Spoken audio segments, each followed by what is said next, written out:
Well, I guess I got good news. The motor's in there. I have not started up yet. I did top the oil off to where it's showing on the stick just fine. I gotta put the dry belt on, but I'm gonna wait to do that in a second. I really didn't know if it'll start up for one, and then two, if my screw up is a legitimate screw up. So I put the flex plate on backwards. How do you put a flex plate on backwards? Well, I don't know. I don't know. Everything bolted up just fine. There's no clearance issues. But here's the thing: where the flex plate meets the torque converter. Oh, that connector. Since you're going there, where the flex plate meets the converter,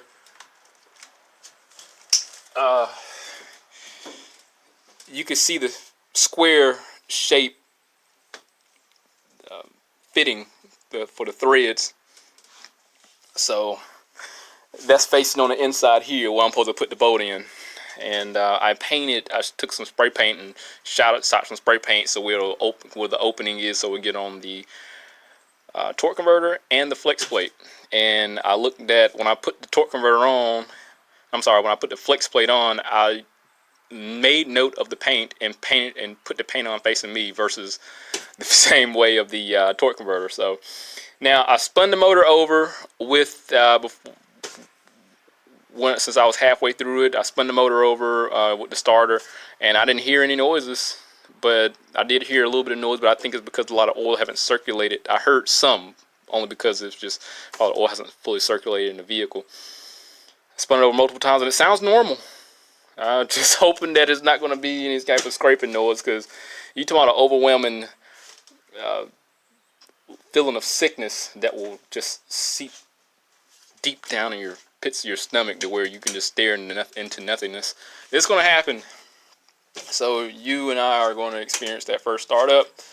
And I'm missing some cosmetic. I got to replace this hose. This is plastic. These are very common to break. I know it's not going to idle the best. I just need it to run and sound good, because that's the least of my worries. I don't have the drive belt on. That's the least of my worries. I just need to hear it bump over, rattle, and subside. I did check some of the valve clearances. Some of them seem to be a little bit out of tolerance, but I don't know. It took the machine shop a month. So if it took them a month, I don't know if they fucked up something or what. So, life sucks anyway, right? So look, let's see if it'll start up, and I'm gonna continue to get the rest of these cosmetics on here and drive it out on its own. All right, here we go. Oh, just one more check. The mass airflow's hooked, intake tube, most important stuff. The crank sensor's hooked up, cam sensors, noise reducer, whatever the thing is. Yeah, the sensors are fuel pump, fuel line, BBT. So I got to do actuator and all that fancy stuff. All right, let's see what happens.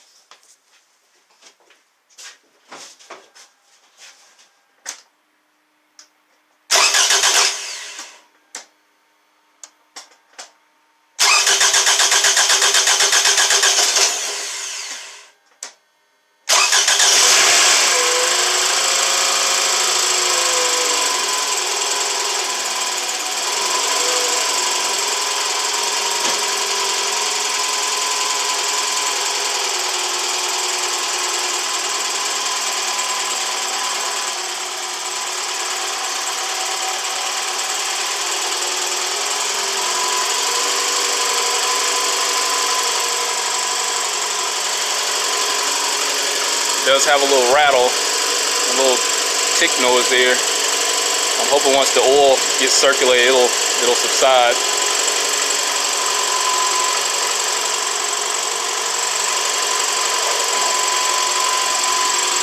Doesn't seem to be anything in the flywheel. I'm hoping it's just a lubrication issue.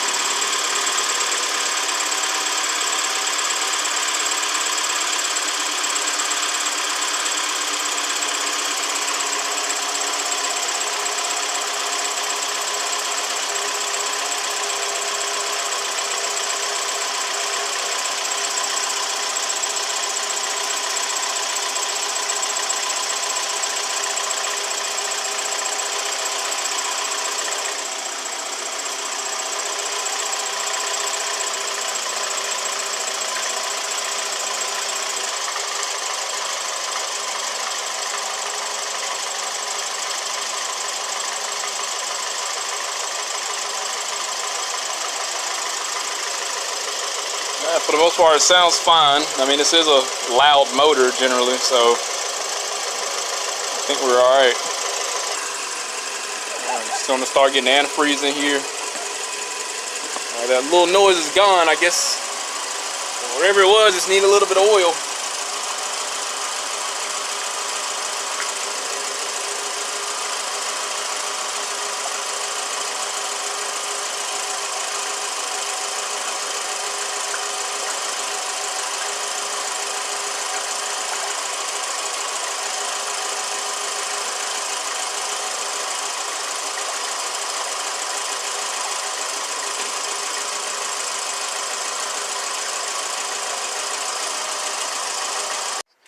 So it was 3 days, three days later, I want to say.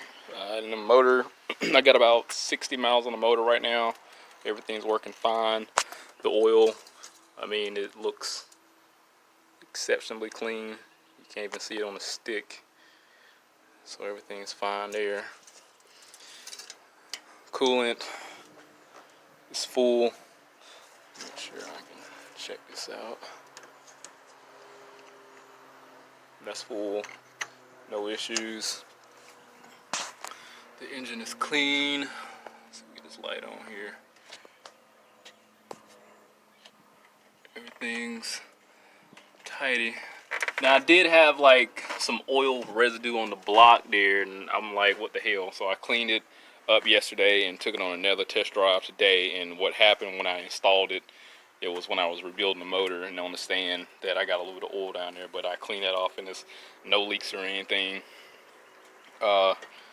So I know I brought up like I put the flywheel in backwards, or I think I did, but I really do think I did, but it hasn't affected anything in relation to starting, driving.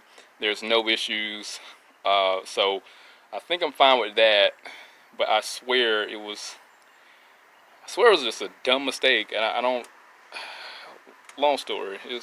But I wasn't going to pull the motor back out just to change something, especially when it wasn't any issues with the mating surfaces of the flywheel and torque converter. I mean, everything was perfectly fine. So it wasn't. Everything went back together smoothly. I can't begin to tell you. So maybe I didn't do it. Maybe I'm just thinking like, damn, did I screw something up? But everything's fine, perfectly fine. So let's start it up, see what happens. Let's see, get this in here. So let's see if we can get the mileage.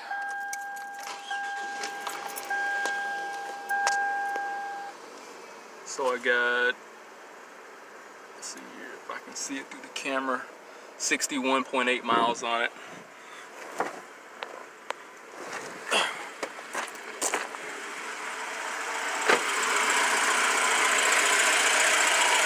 Everything's working perfectly fine.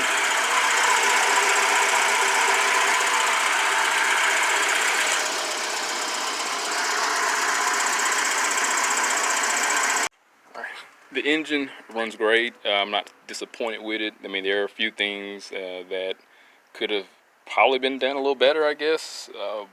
But at the same time, I mean, this motor's tight. You know, there's no leaks, nothing. I mean, this engine is tight. Everything's replaced. Everything's brand new. Got all new engine tech components, from the crankshaft to pistons. The rods came from the factory, the two that I replaced. The timing chain, of course, was a Cloy's timing component set, and I got all new components. I wasn't too satisfied with the valves when I checked the clearance with them, but even though some of them were probably like 3,000ths out of spec, it still runs fine. No knocking, no ticking or nothing, so everything's fine with that. All the gaskets, everything been replaced on here, so I can't see why this engine wouldn't run another 150,000 miles, no problem. So she's good. She's good. No check engine lights. It's been 60 miles. No lights coming on for any emissions codes or anything. So no timing issues. We did shave the head. The valve seals have been replaced on all of them, if I recall properly. I know we did the exhaust side valve seals. We just didn't do a valve job or anything, so that everything's fine with that. The machine shop did recommend the bore be 50 thousandths over, but I declined that. We just wanted to, we'll still ball on a budget here. So, but other than that, man, it's good. New thermostat. I mean, from the spark plugs to, I mean, from the ground up, brand new. So like, it's a remanufactured motor, basically. So, uh, pricing wasn't that bad. It was still basically, if you was to buy a used motor with a good warranty, you could buy all new stuff a lot cheaper, like a lot less, and come out being in a lot better situation if you just go ahead and rebuild it. Even the VVT actuator in the back's brand new. That one that was leaking from the factory, so I replaced that. So that's brand new. I mean, there's nothing on this motor that's leaking. I mean, it's just like bone dry. Totally satisfied.